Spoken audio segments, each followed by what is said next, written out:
حضرت مسیح موعود علیہ الصلوۃ والسلام کی اس تحریر کے مقابلے پر مولانا مودودی صاحب کی تحریر پڑھ کر دیکھیے، دونوں کے درمیان ایک فرق بین ہے، ایک بعد المشرقین ہے، ایک مشرق اور مغرب کا فرق ہے۔ ایک طرف روح حق اور روح اسلام بول رہی ہے جو حضرت اقدس مسیح موعود علیہ الصلوۃ والسلام کے قلب مطہر پر جلوہ افروز ہوئی اور آپ کے پاک کلام کی صورت میں آپ کی زبان مبارک سے جاری ہوئی۔ یہ وہ آواز ہے جس نے ہمیں غلبہ اسلام کی قوت کے سرچشمہ کی راہ دکھائی اور ہماری تشنہ روحوں کو سیراب کیا، جس نے اس ازلی اور ابدی صداقت سے ہمیں روح شناس کرایا کہ محمد رسول اللہ صلی اللہ علیہ وآلہ وسلم کہ غلبہ اور قوت اور شوقت اور سطوت کا راز آپ کی قوت قدسیہ میں نہاد تھا، جو مقبول دعاؤں کی صورت میں ایک گھٹا بن کر اٹھی اور مخالفت کی ہر اس آگ کو ٹھنڈا کر دیا جو صحرائے عرب میں بھڑکائی گئی تھی، اور ہر خشک و تر اور ہر بحر و بر کو سیراب کیا اور ایک ایسا آب حیات برسایا جس نے صحراؤں کو سبززاروں میں اور ویرانوں کو چمنستانوں میں تبدیل کر دیا اور مردہ زمینوں کو زندہ کر دیا۔ ایک طرف یہ ہے روح حق کی آواز اور روح اسلام کی آواز، اور ایک طرف موجودیت کی روح بھی مولانا مودودی کے الفاظ میں بول رہی ہے اور ظلم و ستم کے عجیب گل کھلا رہی ہے۔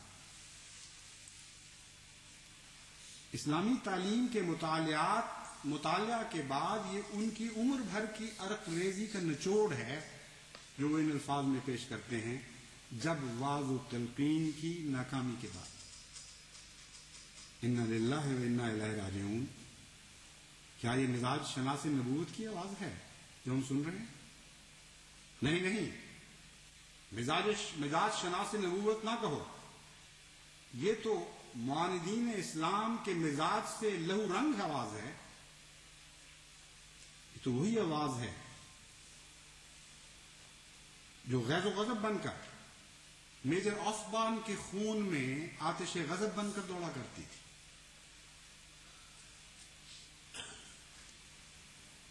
یہ تو وہی نجس آتش سیال ہے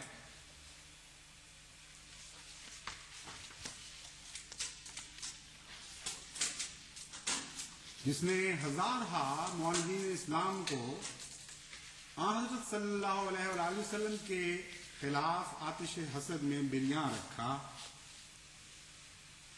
میرے وجود پر تو اس تحریر کو پڑھ کر لرزہ طاری ہو جاتا ہے،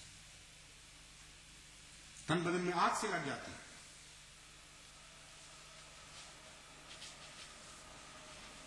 الفاظ نہیں، یہ تو پتھر ہیں، بے درد بے رحم پتھر۔ یہ کلام نہیں، یہ تو نشتر ہیں، صفاق تیز دھار نشتر جو ہر عاشق رسول کے دل پر چلتے ہیں۔ یہ وہ نشتر ہیں جن کے زخم گہرے اور پردرد اور سخت اذیتناک ہیں۔ کیا یہ مزاج شناس نبوت کی آواز ہے جو ہم سن رہے ہیں؟ نہیں، یہ تو آسبان اور عماد الدین کی باتیں ہیں اور مسلمانوں کے دل سے خون کی ہولی کھیلنے والی باتیں۔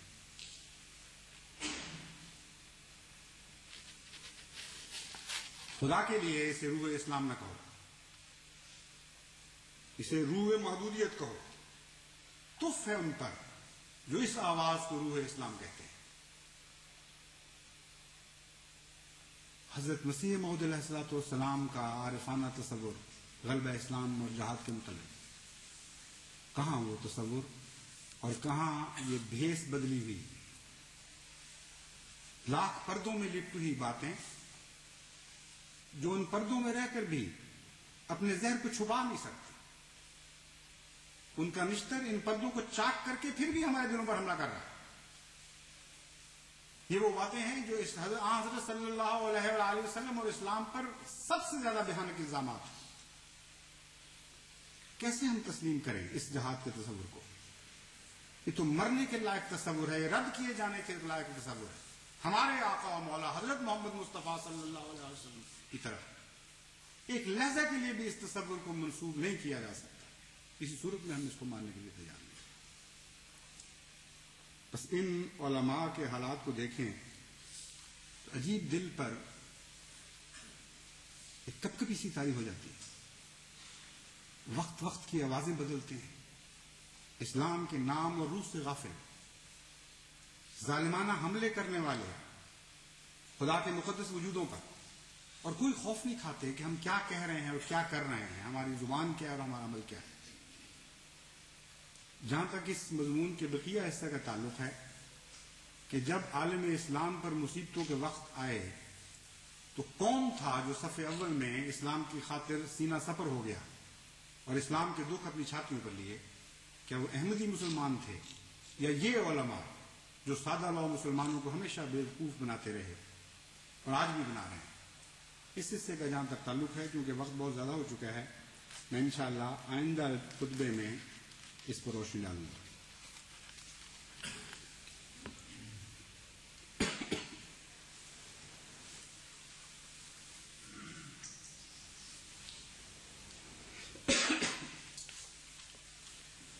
الحمد للہ نحمده ونستعینه ونستغفره ونؤمن به ونتوکل علیہ ونعوذ باللہ من شرور انفسنا ومن سیئات اعمالنا من يهده الله فلا مضل له ومن يضلله فلا هادي له ونشهد أن لا إله إلا الله وحده لا شريك له ونشهد أن محمدا عبده ورسوله.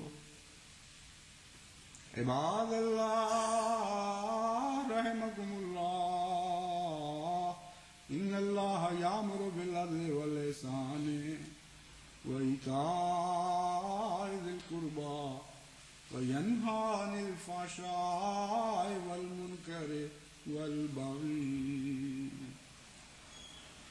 يعظكم لعلكم تذكرون.